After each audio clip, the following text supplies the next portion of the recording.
Good morning to you. What have you got for lunch today? Well, we follow the story today of a small boy who took his own lunch with him. And we see in the book of John 6 and verse 1, how Jesus feeds the 5,000. John says, "After this, Jesus went away to the other side of the Sea of Galilee, which is the Sea of Tiberias, and a large crowd was following him because they saw the signs that he was doing on the sick. Jesus went up on the mountain, and there he sat down with his disciples. Now the Passover and the feast of the Jews was at hand. Lifting up his eyes, he saw a large crowd was coming towards him. Jesus said to Philip, 'Where are we to buy bread so these people may eat?'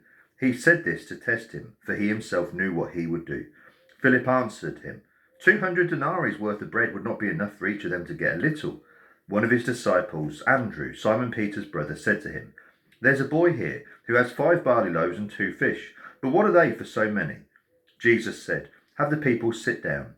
Now there was much grass in the place, so the men sat down, about 5,000 in number. Jesus then took the loaves, and when he had given thanks, he distributed them to those who were seated. So also the fish, as much as they wanted. And when they had eaten their fill, he told his disciples, 'Gather up the leftover fragments, that nothing may be lost.' So they gathered them together and filled 12 baskets with fragments from the 5 barley loaves left by those who had eaten. When the people saw the sign he had done, they said, 'This is indeed the prophet who is come into the world.'" Mark gives a version of what happens after the feeding of the 4,000. The disciples have all got into the boat together, and Jesus turns around to them.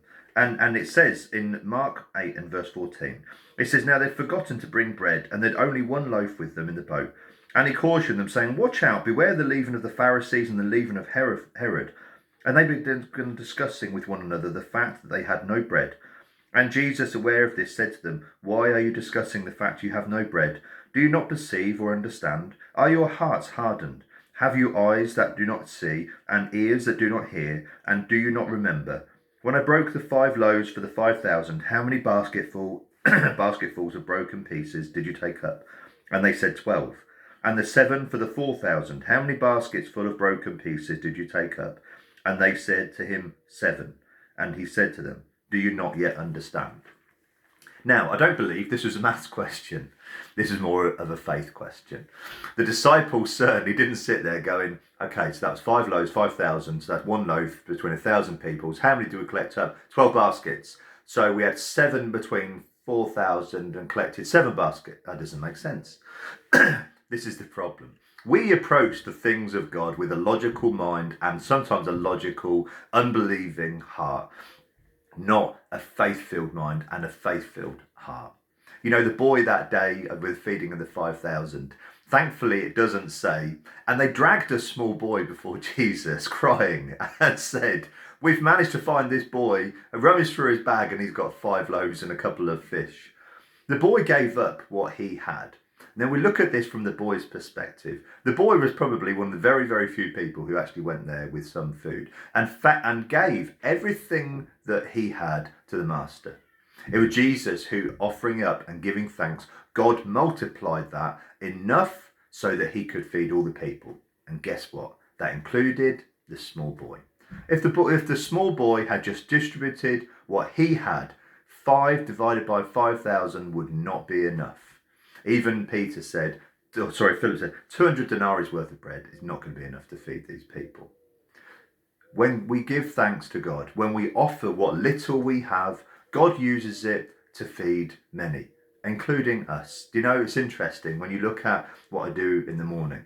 I sacrifice my time reading with God. You might say, well, you know, my personal time reading with God. During that time, I'm also listening to what God wants to say today so that I can prepare this video.